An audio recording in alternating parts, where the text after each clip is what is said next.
Welcome to Lift Your Leg. This is Monique from the Naughty Dog in Victoria, BC, author of As a Dog Thinketh. And Hello. Jill Brown from Calgary, Alberta, the bag lady. On. And we have a guest speaker with us tonight. My name's Hayley. I'm with the Chewed Slipper in Nanaimo. Tonight we are here to discuss building confidence in your dog.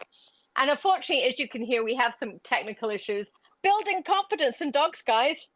Let's talk about it. Who wants to start? What's the first thing you do when you bring a dog home? When you've got Leave them home. Leave them home for the first week. And it's incredibly hard to do because you want to take them everywhere, but leave them home. Now, as I say that, we go to deserted beaches, forests, but for that first week, they don't meet anyone. They just learn what my new life is. And I think that's plenty for them. Yeah, they need to kind of figure out what the routine is, what time you eat, what time you go to bed, kind of what the rules and regulations. No mummy, no siblings. Yeah. All of my dogs. I mean, meeting all of my dogs is plenty for any young puppy. Well, being away from mom and siblings is such a difficult thing for a young puppy that's hard to get over anyway. So everything's new to them. My mentor has been telling me to do this for years and years and years. And I always kind of thought I was doing it, or a certain version of it with a little bit of exceptions here and there. And I think Harry was the first dog that I fully did it with. And I saw a big difference in Harry. I'm surprised by that. You didn't do that with Pippa? Not as strictly, no. Interesting. And you've noticed a big change in the way that he was raised as a puppy because of it. Yeah. There was just an extra shine on him is what I want to say. Do you think it increased confidence in Yes. life? Yes. Okay, interesting. And is this something that you think every puppy should be doing, or like a specific type of puppy? I think every puppy, they have enough changes already. Just leave them home for that first week. Let them get used to their new life. And it's only a week. Yeah. And I would say the same for like in a foster, even if it was a foster that had been away from its sibling and was in a different foster home. I would do the same thing with those. Let them kind of get used to your new life before you introduce them to your friends and neighbors and family, and give them time to decompress. Absolutely. Yeah. They need it. Yeah. You know, I was thinking about, do you remember back in the day when I had young feral Chihuahua Benjamin? Vaguely.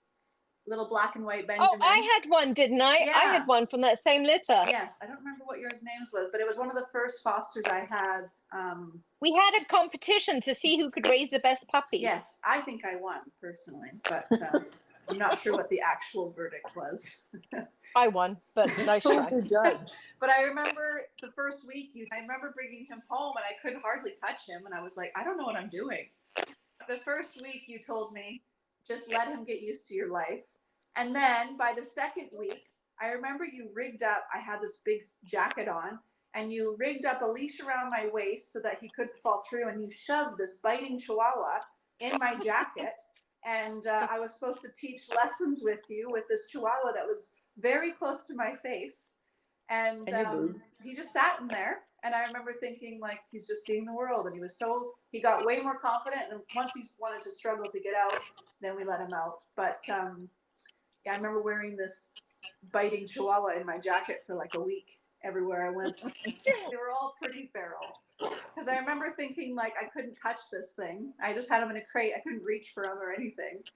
But I'll just never forget young me, and you were shoving this biting Chihuahua in my jacket, and I had to wear him. And I just kept lifting my chin up, thinking, I just hope I don't get clocked in the chin by this Chihuahua.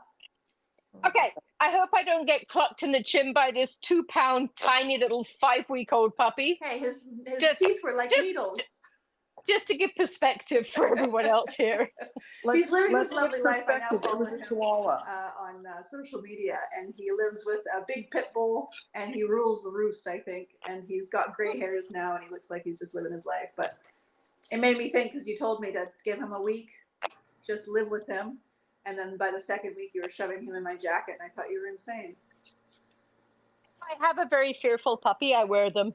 Yeah. I wear them in my shirt. I don't let anyone touch them until they are dying to get out of my arms and go tackle the world, and then I let them. Yeah, because I remember once he was trying to get out of my jacket, you said, now we can let him out.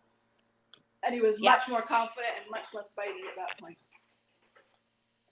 Yeah. What were Now, the before we go to our specific next things? point, we totally lost Jill. Sorry, Joe, what? What were the specific differences you saw in Harry by doing? I think when we first get up, I want to say the shine wasn't taken off. So there's a certain level of confidence a puppy comes with, and then I think interactions with the world make them a little bit more civilized. I want to say he was that much more freer and bolder. Because I think life can take a lot out of them. I have to experiment with this more, obviously, but I really felt that she was right when I actually did it. I saw a difference in Harry than I would normally see in a puppy. And I raised so many puppies. So I was surprised by the difference. Okay, anyway, but back to you said that Harry was unpolished, and it wasn't necessarily because he's a Malinois. Unpolished is the wrong word. What I should say is he didn't have the shine taken off. That extra little bit that makes him super special, that was still left on. Would you say that it made him a better sport dog? Like, do you want that shine taken off for the average pet dog? Well, I don't. And you don't. No. I don't think any pet dog should have that shine taken off of them. I agree. But does the shine mean that they're comes more from difficult bad training? To raise? No, it's when it's difficulties in life kind of take the shine off a little bit. Self-esteem. Self-esteem is something that they come with, or I think we have an infinite amount of it when we're born. Mm-hmm. And life slowly chips away at it. And I think once it gets chipped at, it's very hard to build it back. Because when you talk about shine in a puppy, I think of like wildness, like just carefree. No, I think it's self-esteem. Okay. Yeah, carefree, self-esteem. And his was left untouched. So it was intact.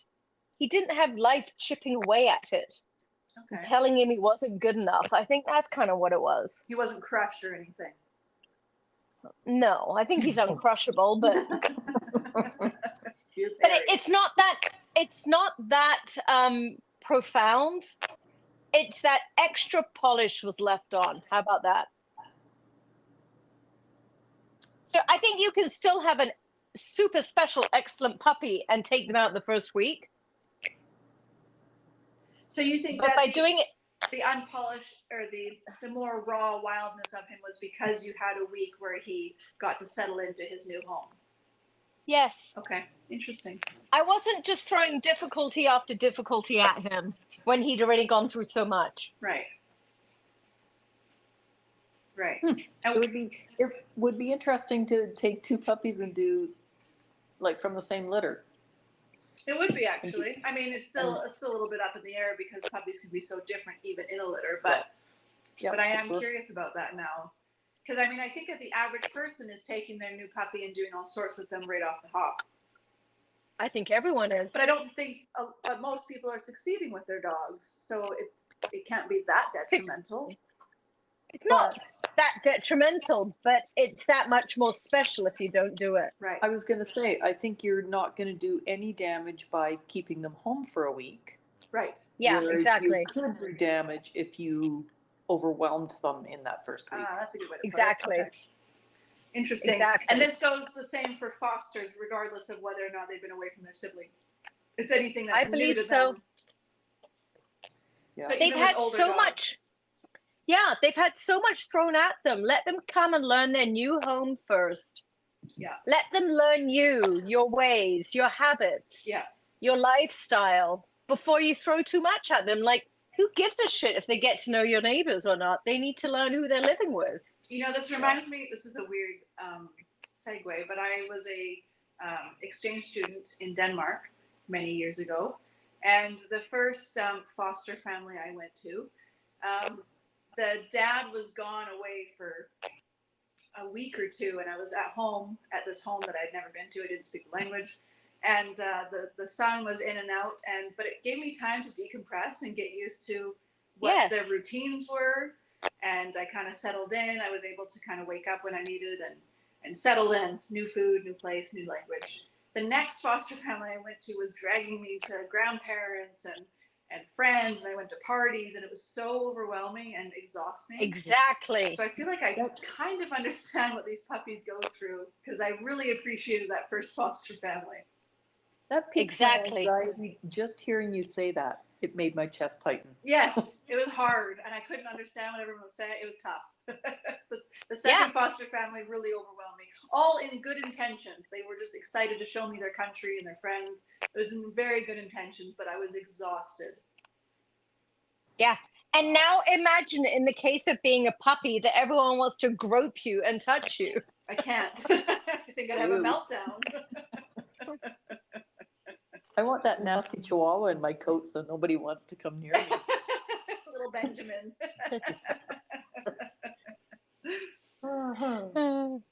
One of my, this has nothing to do with confidence. Well, it does. It does. And it's my ultimate pet peeve with my dogs that are lacking confidence. Well, you know what? My dogs that I'm training, period, is that you finally build them up to the point that you take them in a store and someone comes up and says, can I give them a cookie? That would be great. And I'm thinking, like, let Pippa leap all over you. Like, this poor dog will just wants to pee on everyone's feet. So let her come up and be brave. And these people start looming over top of her and tell her to sit. Like, why do you think you get to control this puppy? This isn't yours. Well, even adult dogs doesn't help. I remember going to like Home Depot with Chloe and someone saying, can I give her a treat? And Chloe used to be kind of dicey with people. And I was like, yeah, just a treat would be great. Let her leave feeling good. And they went to go say sit. And she just kind of looked at them. And I said, oh, she doesn't know sit. She does know sit. But they were like, oh, okay. And then they gave her her treat. And we carried on our merry way. And I got what I needed. But if they had tried to force her into a sit, it wouldn't have been a good experience for her. She wouldn't have left feeling good about it. Yeah. There's one fearful border collie I work with. I love this dog, but I probably love this dog because of this. She got to the point that they overwhelmed her and took her everywhere, and she was like their little circus animal. So everyone would ask her to sit to give her a cookie. And what this border collie learned was she would sit, and as they reached to give her the cookie, she would jump up and bite them. This is Annie you're talking about? This is not Annie. This is another one. And it always made me laugh. Like, stop letting other people control your border collie. Like, why does she have to be their pet dog? If they want to control a dog, they can go by their own. Well, and because Annie used to be really dicey with people.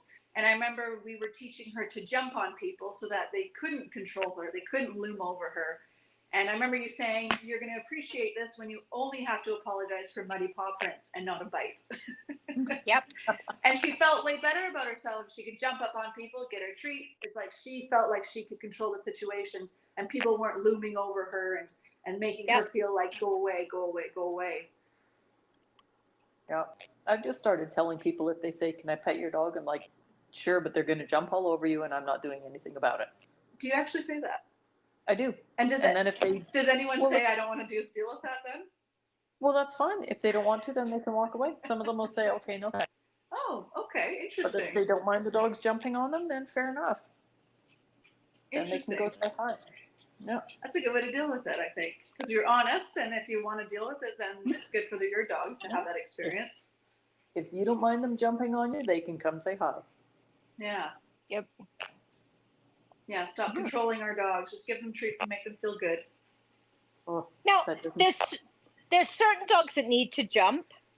Pippa was definitely one. Young Rupert, it took a long time for him to get the confidence to even go up to a stranger, being the young little COVID dog he was. Harry, he doesn't need to learn to go jump on strangers. Neither does Jimmy. And I'm not going to tell Harry not to jump on strangers. I just blocked it from happening. I just hold his leash low or guide him into where I wanted him to be. But as a puppy, would you have allowed it? You tell me. Did I? Probably. I think so. I think I remember sitting on the floor and you said, I wouldn't sit there. I'm letting Harry out. And I think I had a clipboard in hand and he came to steal my clipboard and you said, too bad. you're also not a stranger though, so I was going to True. say that's with a select few. True. Very, Yeah. very true. Yes. yeah. I'm not a good example. No, you are not. No, you're not. And also, you're raising him for a sport where he needs to not have spatial awareness necessarily with people. Yeah. Yeah. Whereas a pet dog, I would want to make sure they're not stealing people's clipboards out of their hands. But it's funny to see. It is. Harry thought it was hilarious. On that note, with him being naughty as a puppy, that's another point that we should make is young puppies that are coming home should be allowed to be naughty for a certain period of time and not be micromanaging all of the rules when they're just young and getting used to their new environment. Until a dog can pull you on a leash, they shouldn't be taught not to. Because pulling on a leash requires confidence for them to go forward. So until they actually have the confidence to lead you and drag you, you shouldn't be telling them not to. Right. Because And I think that's it's the most important thing. I think in puppy class are one of the more important pieces. They have to have the confidence to drag you first before you put rules on them. And if you're putting those rules on too soon, you stop them from ever developing that confidence. Now, I am going to add to that, though. I think non-confident dogs are much more enjoyable for people, but it's not more enjoyable for the dog themselves. What do you mean by that? Oh, because they want to go to their crates. They don't want to get in trouble. Yeah. Okay, they're much more meek and mild. Pippa was such a delightful puppy. Yes. Because she hid. Harry was not a delightful puppy. I don't know. Is it you that used to say that the more delightful your puppy is, the more difficult they will be as an adult? No, not quite true. I say the more fearful your puppy is, the more aggressive they will be as an adult. Right. Okay. Yeah. But I think a lot of people would interpret that fearfulness as just easy to manage, easy to live with. Yes. Yes. Not always, though. No, I agree. Not always, but I think a lot of I've people had a fearful dog that she was not easy to manage. As a puppy? My fearful dog, as soon as she became fearful, not easy to manage. Which one? This is Sizzle. How old was she when Like she started seeing that always fear? had to have an eye on. I always had to have an eye on her because I never knew when she was going to try to book it to the mountains. What age are you discussing here? Just fear of everything. Age, not fear. Oh, what age? Well, she was probably about a year when her fear really kicked in. Yeah. Okay, I'm talking way younger. We're talking way younger. Okay. We're talking when she was 10 weeks old. It probably was visible in some way. But it's subtle at that age. It's very subtle. Well, I don't know. I I had her training, and at 10 weeks of age, she was climbing her way out of a 4-foot X-pen. Yeah, but what? No, hang on. Much that bothered her. Absolutely. Was she climbing out because she didn't want to be left on her own, so she was trying to get to you? That right there is a lack of confidence. Well, she was just angry that I was working another dog. But she's still coming to you. So that right there actually could very much be a lack of confidence. I never looked She's at not. that. She's not brave enough to stay in the X-pen on her own. She had to come find you. She was with another dog. She wasn't on her own. She just wanted to be out doing. Yeah, she wanted to be with you. Yeah. But I think fear and unsureness can show up in so many different ways in puppies. Like Pippa just wanted to be in her crate. Yes. So it was very different than wanting to be with you. She just was like, I'm independent. I don't need you. I'm good in my crate. Yep. Yeah. So it just shows up so different in every single puppy that it's sometimes I think you need that retrospect to look back on and go, oh, that was a sign that I didn't even think about. Yeah. Kind of off topic, not really. Actually, it's pretty on topic. Those dogs that get car sick everywhere you take them, that too is that same lack of confidence. And if I'm dealing with one of those dogs, I'm taking them in the car to the same place that's fun for them, like the beach. So a short little 5-minute drive to the beach. We'll go there every day until they can get in. They're excited to actually get in the car to go to the beach. Once they've learned to love place A, I will then add place B to it. So then we're going to go to the forest. So at this point in time, they've learned that getting in the car is fun and they no longer get car sick. What a lot of these dogs do that make them so car sick is an absolute dread of the car. They never know where they're going to end up and what they have to deal with on the other end. That's what gets them so car sick. Interesting. Yeah. And it's funny, I think that the dogs that I've seen that have that car sickness are all lacking confidence big time. Yeah. When I have a dog that's lacking confidence, often it's coming from, it's not coming from, but they're stuck in a place of obedience and they're always thinking too much about what we want and what will make us happy. Yeah. These are the dogs, I want to get them out of their freaking head. Stop trying to please me. So these dogs ask way less obedience from them. Let them drag you on a leash. Don't make them sit before you let them out a door. Let them book it out. They need all of that stuff.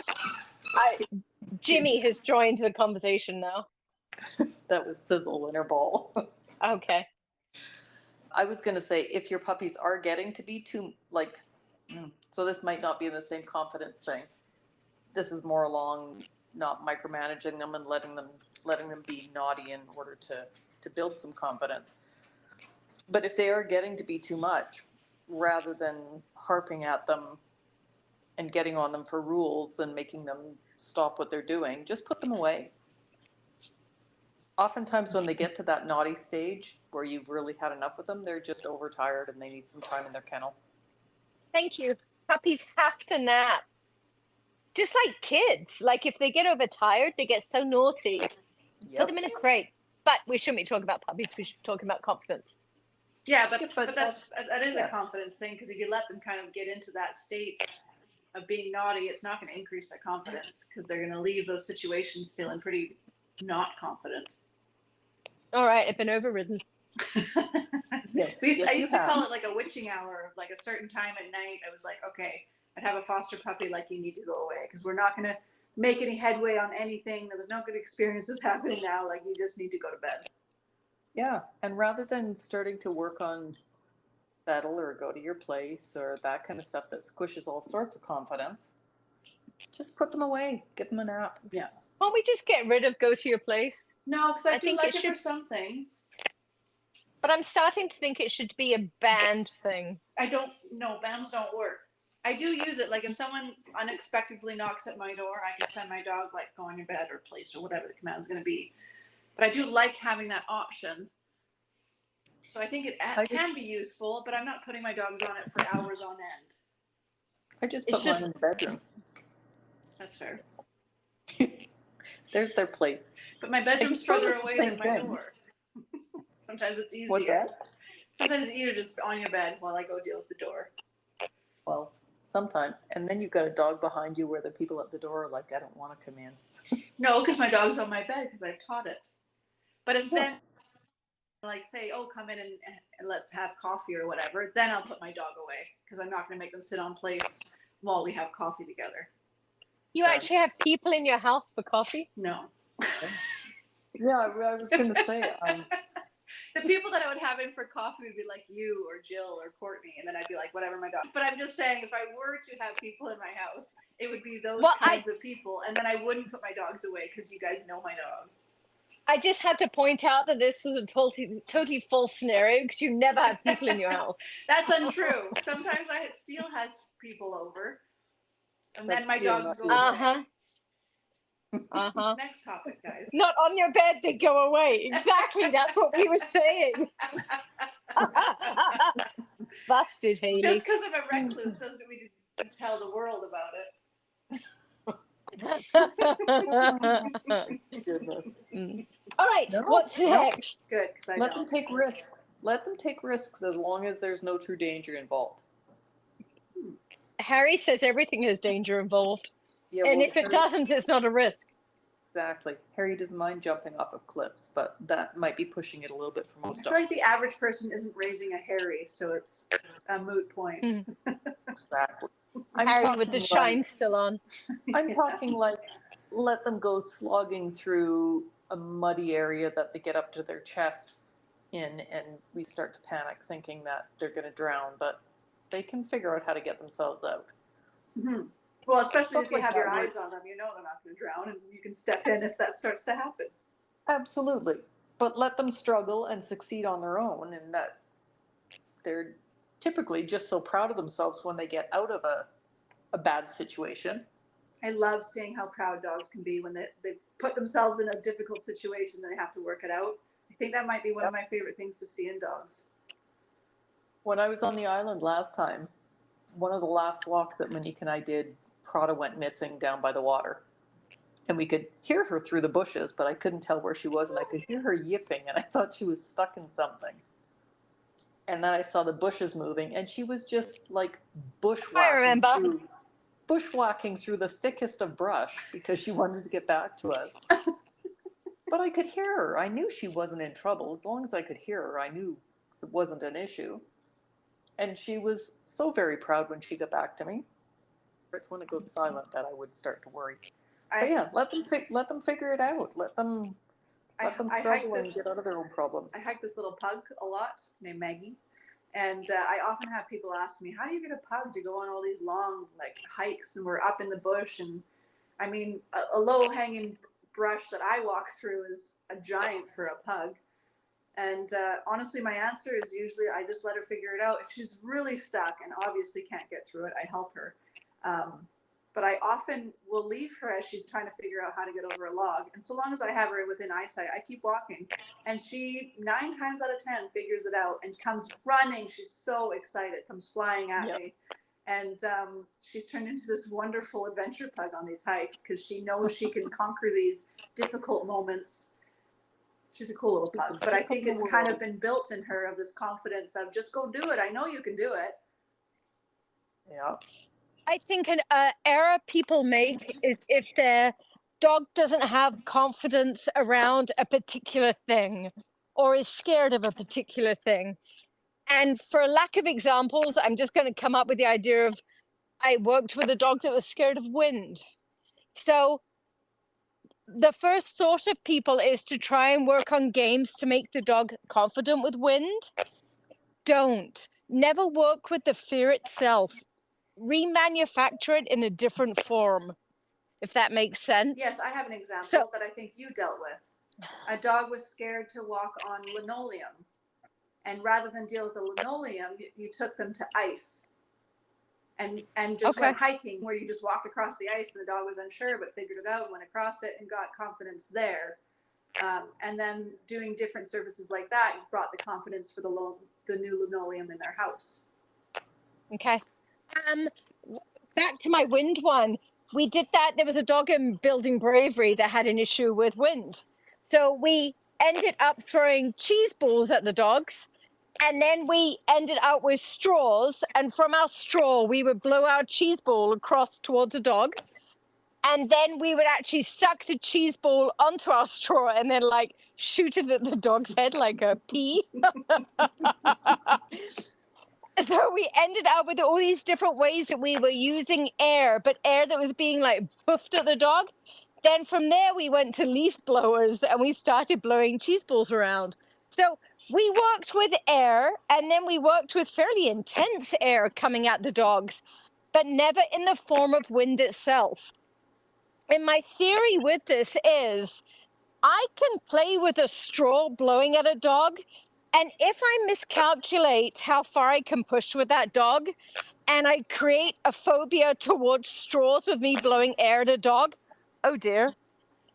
But if I actually work on the fear itself and I make a tiny error, that's a big problem. If it's something like wind, I'm never going to get my dog out the house again. Mm-hmm. So I never work on the actual fear itself. I'm going to pick something really obscure that's never going to be an issue if I do make an error and mess it up and create a bigger problem. Because when you are dealing with fears, there is always that risk that if it is close to being a phobia, you're just going to make it worse and not better. It truly can happen once the fear gets bad enough. Absolutely. Now, did this dog with the wind issue start dealing with wind differently after all this? I can't even remember, but I think so. He was a weird little thing. He's a totally cool dog, but a weird little thing, lacking confidence. And I think through all of this stuff, he just got bigger and braver. But I also do believe with this type of thing, Jill, don't listen. When it's something as obscure as wind, it's often the owners have become so hyper focused on wind that they're telling the dog every time to almost trigger the dog. And I think in this case, it may have been a little bit of that. So we're going to leave the dog breed out of it. As in, the dog showed fear once, and now the owner's thinking about it every single time and creating it more? Yes. Okay. The owner became so hyper aware of wind. Right. I'm like that. I was like that with Thunder. With your dogs or you? With my punch dog, she became. She's still like that. She's still like that with beeps. With what? You are with beeps. Oh. If my oven goes off, Jill will hear it first and Sizzle will hear it second. Now, sometimes Sizzle will not hear it first, but that's 10 years in. Wow. Yeah. Okay. Yeah. But I don't panic about it anymore. Like if I'm talking to Monique on the phone and her door chirps, Sizzle will pull up her head like, what was that? Sorry, let me understand here. Sizzle used to have a fear of beeping? Like the smoke detector chirping or going off. But if I'm on speakerphone with Monique, and even if she's locking the door to her house and it lets a beep off at the end, Sizzle will like pop up from asleep and be like, what the hell was that? Now, how did you fix this? Like, did she used to panic? If your dog has a true phobia, and I'm going to say Sizzle was at the point of a phobia because she would hear like a little beep and climb on Jill's head and scratch the shit out of Jill. Absolutely. So I think that's getting towards the point of a phobia. Yeah, absolutely. If you have a dog that is that tuned into the environment that they're listening for this tiny little beep to lose their shit at any moment, you need to give that dog a solution. Give them a legit concern that you can control rather than one that you can't. Now, do you think something like this could work with fireworks, or is that a whole different thing? Oh, fireworks. I don't know. I don't know, and maybe it's going to depend on owner and dog type. True. Maybe it also depends on work ethic of the dog. Well, and I wonder if it also depends on the owner being actually believable. And I think people have a hard time with that. Jill's not believable as being serious and strict. No? No. I think she is. Jill's so nice. Thank you, Hayley. I'm not sure which one to thank. Hayley that's saying I'm believable of being a bitch, or Monique saying I'm so exactly. nice. I'm nice. I didn't say believable as being a bitch. I said believable of being serious.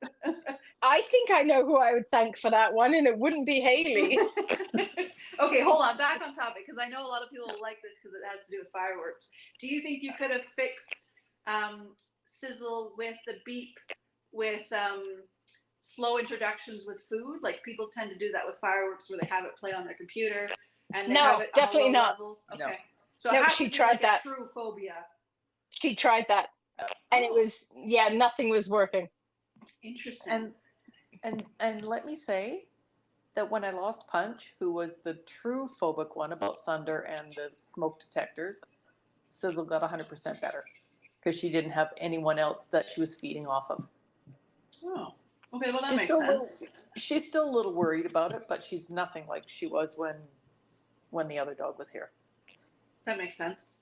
Because if someone I was with was panicking about something, I'd have a hard time not joining in with them. Yeah. Whether or not I was afraid of what they were panicking about. Yeah, she's mom's worried. I need to be worried too. Right. Hayley brings up a good point, because I was once hiking with a crazy friend, and as we're walking down this logging road, she said, "There's a car coming, hide!" And she jumped into the ditch, and I just followed her. And then once I dove into the ditch, I'm like, what the fuck? Why am I listening to you? It's actually really funny. So I agree. I do agree with that one. Yes. Well, I wonder if this also relates to if you have a dog who's reactive on leash and you get another dog, they're going to follow suit. I think it's almost impossible not to have them follow suit if they're walking together on a regular basis. Fear is the first thing that your older dog will teach your younger dog. The very Interesting. first thing, and it's survival. And you as a human cannot override that. It's going to happen.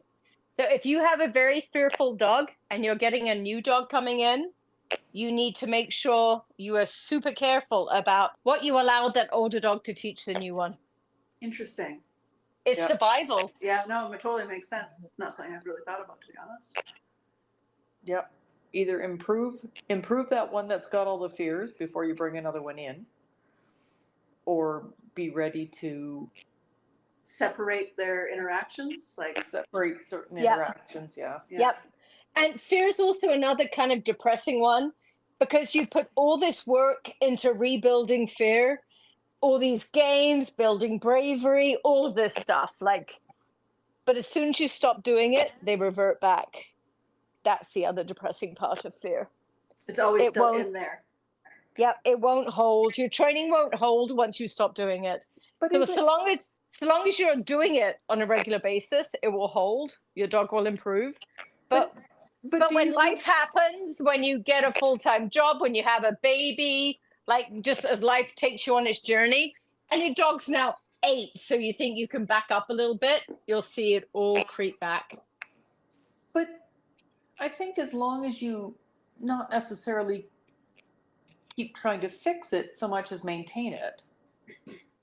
But they need the regular games. They need the bravery class and the work and the competition obedience, and they're needing all of that stuff that they had to get them to this point. Once that effort stops, you see them decline. But they might need less of that effort. Maybe still effort, but it doesn't need to be so pronounced. I don't think a dog who needs But it needs to be a formal effort. Yes, but a dog who needs to go to bravery class doesn't need to do bravery class the rest of their lives. Some of them might, is what I'm saying. Some might, absolutely. In my case, it's just a matter of, I don't think Sizzle was extreme fear. Sizzle was a lack of confidence with some fearful issues.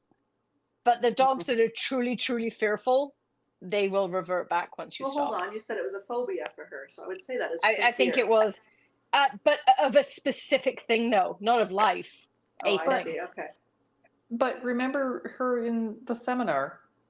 Yeah, that was a noise. That was another dog making a noise that freaked her out.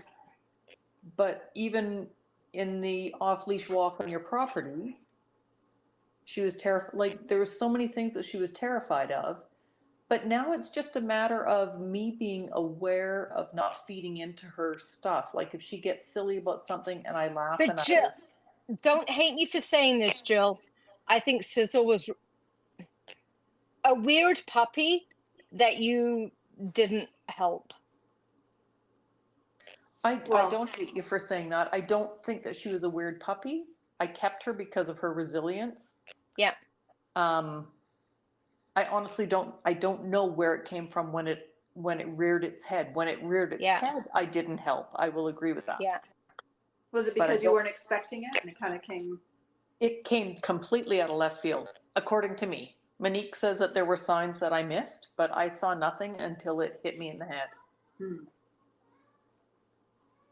Well, and I think part of that is because you knew the parents, so you knew the parents were solid, so you had this idea of what this dog should be. Definitely. So it's easy to kind of not see it because none of that makes sense for it to turn out that way. Yeah. Stuff's so hard. It is. It's complicated. Puppies are probably the most complex thing for me when it comes to dogs. I'm always fascinated going to puppy class because I have a harder time reading puppies than I do adult dogs. But Monique has this weird ability to read them. And when she says stuff and then I watch them and I think, oh yeah, okay, she is right on that. But I have a hard time with puppies because I feel like it can go so many different ways. I think I'm going to quit my job and just raise puppies now that I have an idea of how to do it properly. I would love to just be, if I could do anything in the world job wise, I would just raise puppies, feral puppies, broken puppies would be my job. Send me your broken puppy, I'll fix it and I'll send it back to you. You do Even a non-broken puppy. Somebody's got a puppy that they want to compete with. Send it to you for the first 3 months. not even 3 months. I think you need less than that sometimes, Monique. From what I've seen, the puppies that she's raised. It depends how young I get them. If I'm getting them young, it won't take me long. The older they are, the longer it takes. Well, and you kind of need to get through those stages where they're fearful of everything too, because you can mess stuff up there. But I would love to have a job where I was just raising puppies. I would love to. When you raise puppies, do you think about the fear periods that everyone talks about? I don't until I see them. If they rear their head, I'm like, oh, okay, well, we're going into that. Then I notice it. Because I feel like a lot of people talk about that. Oh, my dog's scared of this because they're going through a fear period. Yeah. Try not to dwell on it. This was in a conversation last week or the week before with someone who was asking me about fear periods. And since I got good at training dogs, I haven't had a fear period in a dog. Like it doesn't show up? No. Is that possible? Or is it that you're able to raise them right so that they're, even when they're going through it, they're not experiencing it like an average puppy? Well, in Monique's life, they're experiencing so many different things on a day-to-day basis that nothing is all of a sudden, oh my God, what was that? Because the craziest part of their lives is Monique. Yeah. Exactly. I'm saying you're brilliant at raising puppies because I'm certainly not. I think I'm very good at taking on dogs who have problems. But keep that peddling. Puppies worry me. Oh, I'd take puppies in a heartbeat. I love raising puppies. I feel like this is digressed into raising puppies, but I mean, I guess raising puppies requires you want to build as much confidence in those puppies as you can. Well, I think so. And then equal with your confidence, you have to then make sure you have those control pieces. Yes. So that was going to be my next question for you.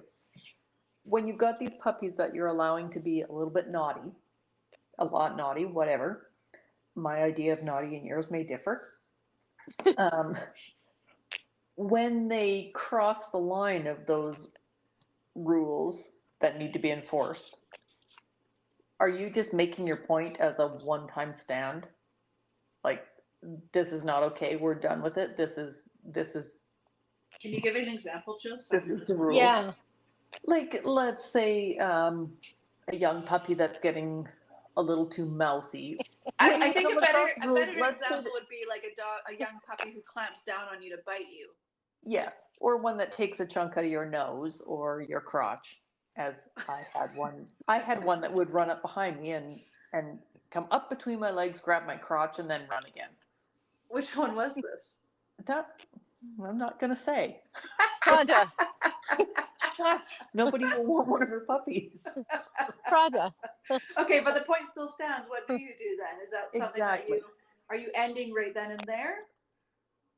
Depends how bad it hurts. Fair. No, probably not. Like with all of that stuff, like if it's done in fun like that, like bearing in mind I'm flicking them in the ass with towels from the kitchen and shit like that. So they're allowed to give me some sass back in their own little dog ways. But I'm probably going to try and redirect it into something a little bit more appropriate that hurts less. So what matters more is the emotion behind what they're doing. Yeah, I want them to be free to engage with me. Right. But then I'm going to try and teach them to engage with me in a little bit less of a dog way. Like I'm not a dog. So you can't just bite me and take me to the ground. We have to play with different rules here. So in that moment, they're doing it in fun. You're not necessarily ending it of don't do that. You're just kind of, well, that wasn't what I enjoyed. Let's move on to a different way to do that. Yeah, I like if it hurt, they'd grab the inside of my legs and it hurt and be like, oh. And I'd probably get them to rebite something and the game would probably continue on. Whereas if you went to go gently move the puppy away from, I don't know, a pill you dropped and they went to bite you, and it's out of anger, then you would say, we don't do that. Does that make sense? I would. Like if it was a resource thing where Yeah. they're wanting what I'm saying you can't have, which Resource guarding I would deal with right away because that scares me. yeah. I'm more talking about the emotion behind it. So if it's coming from a place of play and they're trying to interact with you as opposed to anger of fuck you, are you dealing with those things very differently? Are you ending the anger and then re-engaging differently with the fun emotion? I was reading about Puppy Badger. Do you guys remember Badger that I had? No. He was another feral Rottweiler. Pretty cross thing? I think he was more like Tracer, Rottweiler, kinda, from a reserve and feral. Oh, Badger. But I first had his sister, Toad. Oh, I remember Toad. Okay. I loved Toad so much. And then, so Toad got taken away from her siblings at like 4 weeks old. And then we found out Badger was taken away at the same age. So Toad I got at 5 weeks old. So I got to turn her around. And she was a challenge and I loved her so much. Badger came several weeks later. And honestly, when Badger arrived, hang on a second, I have to yell, Harry. Harry, come here. Good boy. Harry, come on, honey. Good boy. When Toad arrived, it was several weeks later. I think he might have been close to 7 weeks. I'd have to read. But at that point in time, he had all of the feralness of Toad with the biting of Toad, only that much older, and he was scary. So and more serious. Truthfully, much more serious and scary. Like, he was horrid. And I remember when I got handed him, the rescue that handed him to me truly thought he needed to be euthanized. But it was just like, let's see if we can help this dog or not. So I think I didn't even have him all that long. And I turned him around in, I think it was like a week. So it was short. But I was writing about him. And I remember I was holding him and writing. And he bit me hard, like just out of anger, just nailed me. And then I gave him to my husband to hold. And my husband's a very, very good dog man. So he nailed my husband the same way. And this poor little puppy just got airtime, like he flew. And so I'd already written, like, this is what we're going to do the next time this happens. This is what I think needs to happen. So I thought it all out, and then I just saw this puppy fly. Which is just more a reaction when you get nailed by a dog sometimes. When you get nailed like that with that much anger from a puppy of that age, like that kind of just needs to happen. Anyhow, I don't think Badger ever did that again. At least not like that. That was it. Like one-time correction, done. Yeah. And literally saved his life. And I did check in with Badger at a later date because I was worried about him because he was so horrid when he came here. And he was a lovely young man. The vet clinic had contacted me and told me how lovely he was when he was in there. Oh, that must have felt good. Thank the Lord. So I think I answered your question in a roundabout way. So yes, if I have a puppy that's being nasty like that, it needs to happen. Now, I would have put a lot more thought into it than my husband did, but I also wasn't the one in that moment that had the teeth on me. Right. And sometimes those corrections like that, like, make it count one time. Dog's never done it since. Well, and I think it's not necessarily that your husband thought about it. It was just that hurt, and he reacted, and it was what that puppy needed. Yeah, it's like being burned by something hot. You just... Yes. Yeah, we were having a discussion about it.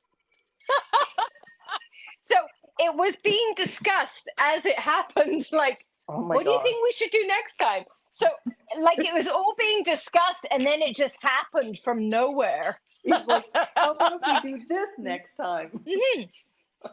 It's kind of what it was like. And then it was just so severe and outrageous what this dog did that he got one hell of a reflex, and it was perfect for him. Reflex, that's the word I'm thinking of. Sometimes it's just a reflex. It's not a thought. It's just, ow, that hurt, and this is what happens. And it needed to happen. Yeah. And it saved that dog's life. So corrections are good. So long as they are for life-threatening behaviors, they must happen, and it saved Badger's life. Yeah. And they need to make a point. Like, don't nag about it. Like, if you're Yeah. going to correct a dog for something that's that severe. This was a one-time correction that made a point that lived with this dog for the rest of his life. Yeah. That goes a long way. But in the flip of that, though, it was also balanced with Badger slept in our bed. Badger learned that he could trust humans. He learned that he could have chewies and that his resources weren't going to be taken away from him. So he learned all the good things attached to that. It wasn't just like, don't bite humans. Yeah. So his time with you, that one correction was a small blip in the grand scheme of things. Yes. Yeah.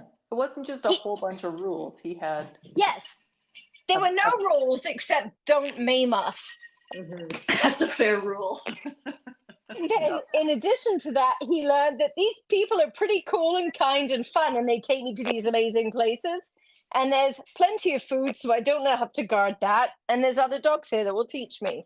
So we learned a whole bunch of things. Yeah.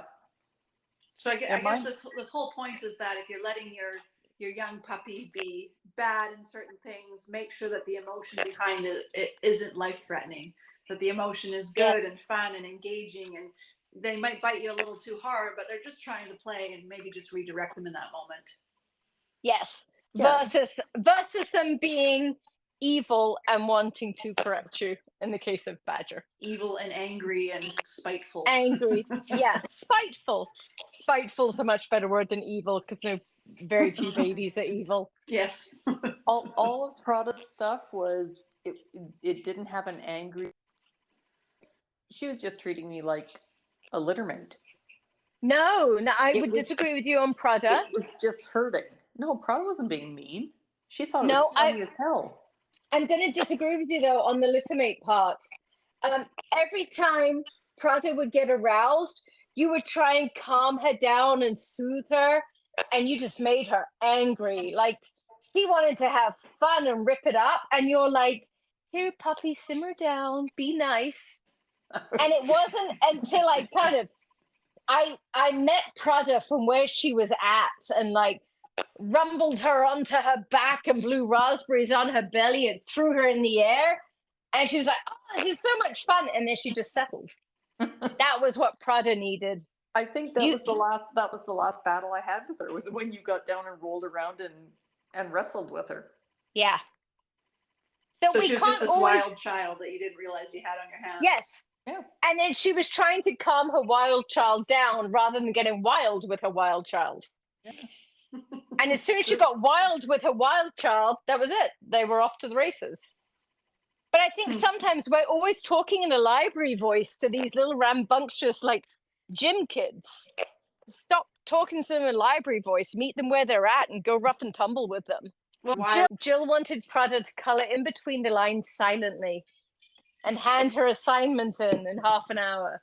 I only wanted that at night when I was chilling with her. The rest of the time I wanted this rammy, pushy obedience dog. You just didn't realize that you had to have it all the time. Oh my God, she's like, I don't know what you want. Jill said to me, I can't brush her. I'm like, let me brush. And Jill's like, please, just take her, brush her. And then she got her camera ready because she thought it was going to be this wild thing. And then she saw me playing with her, and she literally like, fuck this. And Jill walked out the room. She was mad because Prada wouldn't bite me. Did you succeed in brushing her, or did you just delve into a game? No, like, I delved into a game and then I brushed her. And Jill's like, fuck this, and left. I will say, sometimes though, you just need different set of eyes on your dog because it's hard to see as they're growing. You need this different set of eyes. Stop being nice to Jill, Hayley. I love Jill. It's very true, Hayley. I love you too. I'm happy I never had Jimmy as a puppy because I feel like I do much better now he's gone through his puppy stage. Whether or not he was raised right is besides the point. Jimmy's wonderful. Jimmy is wonderful. Puppies are wonderful. Let's just start raising puppies. If anybody out there has a litter that they want us to raise, send them my way. I'll take them. Send them to the island. It doesn't matter how hard they are. I welcome a challenge. I will gladly raise your litter for you. I love bad puppies. I'm going to work for you. No, you're not, but I'll Yes. take the puppies. Oh, hell no. I just put the ad out. I'm in there with you. Well, Annie This was is a how rotten puppy that you and Pippa helped raise. Annie, my darling Annie. She was Annie quite rotten. was, yeah, Annie was the most broken dog I've ever worked with. It was so sad. And anyone who follows my social media on my business page can see that Annie runs my business now. She is the most brilliant dog training border collie I've ever seen, other than Pippa. I am going to talk about how I turned Annie around because I think it's really important, even though it's sad. Does it I have love to be hearing confident? Annie's story. Annie was the most fearful dog I've ever met. So if I get a very fearful puppy, I generally ask for them just to be handed to me. And then I'll wear them in my shirt. And if I'm not touching them and they're just in my sweater, they'll simmer down and take on the world. But Annie had different plans in mind. So I got handed Annie, and I happened to be teaching a group class at the time. And I had this little border collie in my hands that bit me probably 30 times in the next hour and pooped everywhere and peed all over me. But she was so bad I couldn't put her down. So, Covered in skin poo. like, she was actively biting me. But then I realized that she had a rabbit harness on her that had embedded into her flesh and it had never been adjusted in size. So every time this poor little puppy wriggled or anything like that, she had this cutting into her flesh. But I didn't realize that until a bit later because there's no freaking way I could put my fingers near her in that point. So I ended up with like welder's gloves on my hands trying to befriend this little puppy. That was the first video I ever got sent. Was this terrified here, puppy Hayley, and would a you like welding this glove. puppy? So normally with puppies like this, like if you're giving them safety in that, they will start trusting you. Nope, not her. So I left her in my building in a warm, heated bathroom in a crate. So normally being alone, by the time you then go in and rescue them, they're so happy to be rescued, you can be their best friend. So I needed to set up a scenario where I could rescue Annie and become her new bestie. So I did that, went in the next morning, and it was like, oh, she was like a Wolverine in the back of her crate. So I was like, okay, this didn't work so well. So I'm racking my head because I'm thinking if I cannot set up a scenario where I'm able to rescue this puppy, she's done for. Like, there's no way I can turn this dog around. This was still before you knew about the harness embedded in her skin? Yes, because I couldn't touch her still. So I managed to get a leash on her somehow and was walking her around my property on a long line so she could have freedom of fun. So I was trying to get ways to teach this dog to follow me because a dog has to learn to follow you. So I was attempting to reward that, but there's no way she was coming anywhere near me. And in the process of all of this, she jumped into my pond, which was frozen with snow and ice. And she fell through the ice into the water. And it was one of those awful moments of conflict in me that my maternal instinct was like run to grab her.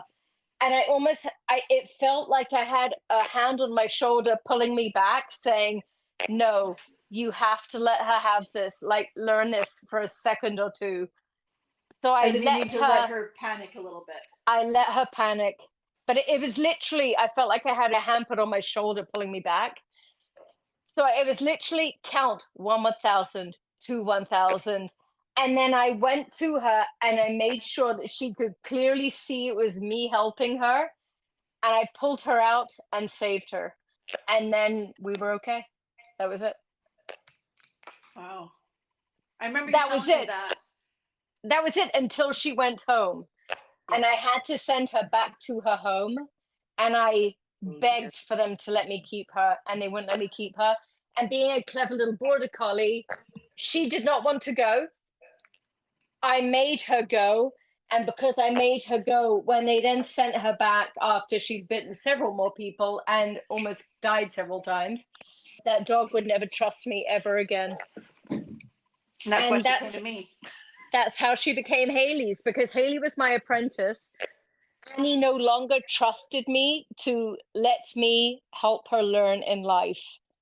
And so Hayley had to be that person. And I was so angry that day. That's the story of Annie. When you had to take her home, you were angry? I hated her. I didn't want anything to do with her because I remember her sitting in someone's lap and just, she had this wolf face anytime anyone came near. And I thought, I don't want to deal with that.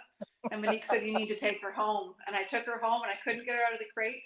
For the first night, she slept in the crate. And the next morning, she was hungry and had to pee. And so she let me handle her.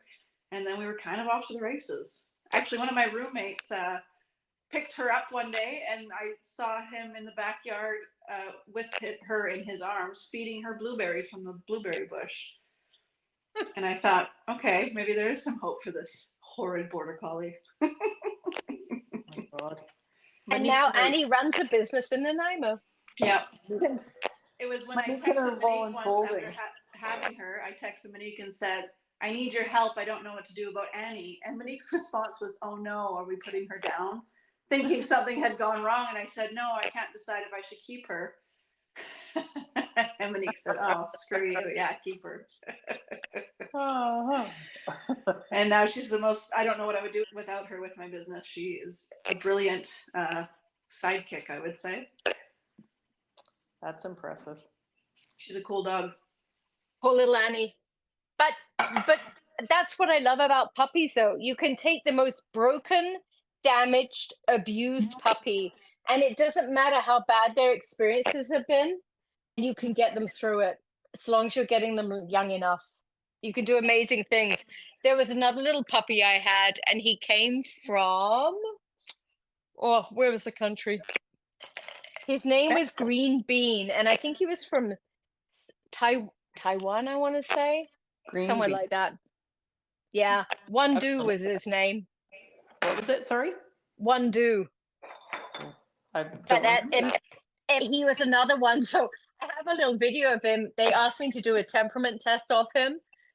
So I'm doing this temperament test. So I go to get this little puppy out of cage, and it was like pulling out a baby tiger. Like, oh my God.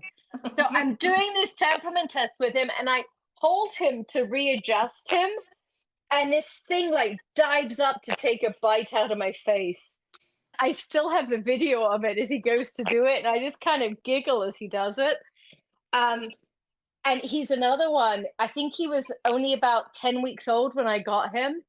And he grew up to be the most wonderful, wonderful little dog once again. You can get puppies through amazing things if you know how to do it. It doesn't matter how broken they are as a puppy, you can get them through it. It's pretty is that totally true? There are 2 puppies that I've suggested be euthanized through the years. But that's 2, and I've worked with hundreds of broken puppies, so. That's a pretty low percentage of ones that you didn't think that you could help. Yeah. And honestly, there are some that you just can't. They're just wired wrong. And I think these 2 were. Yeah. One was a Greenland cross, and the other. What is that? A Greenland. It's some like husky cross northern breed. Never heard of it. Okay. And the other one was a great pedigreed Labrador. Wow.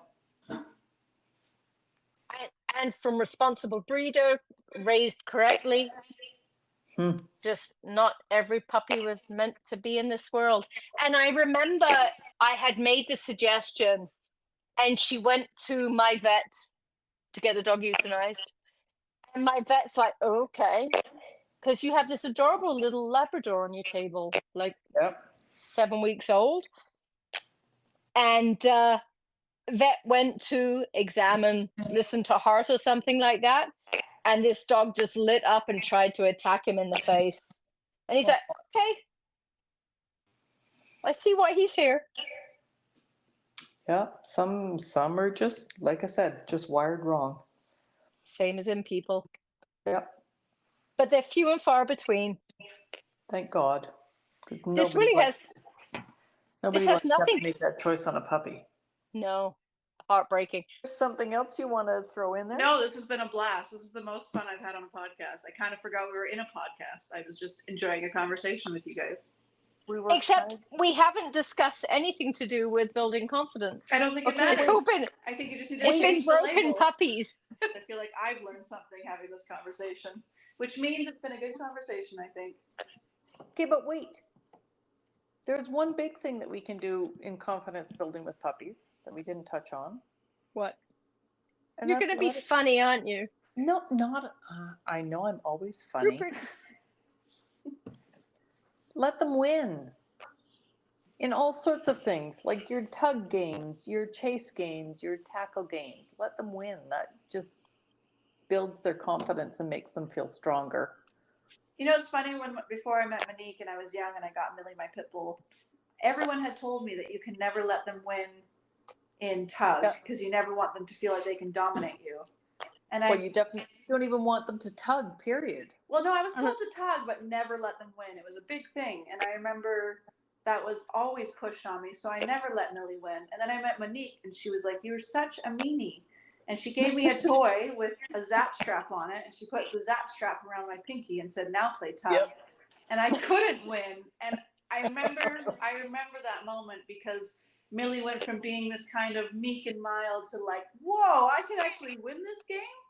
And I knew right then and there I had been wrong all along about never letting her win because it changed who she was when she finally got to win. Yeah. I'm always right. That's not the point of that story. Yeah. That's pushing it a little bit. Absolutely.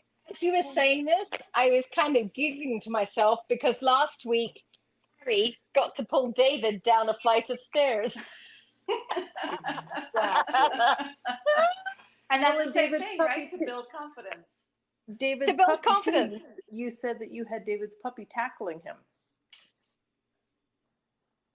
when they were playing in the field. Didn't you say you had him like lying down and letting the puppy tackle him so it felt like he was winning? We have Harry and Harper tackling him while he's lying down. I thought you had him doing that with his new puppy as well. Don't know. Can't remember. They have to feel like they can accomplish stuff in their work or whatever else it may be. In the case of Harper and Harry, this is their work.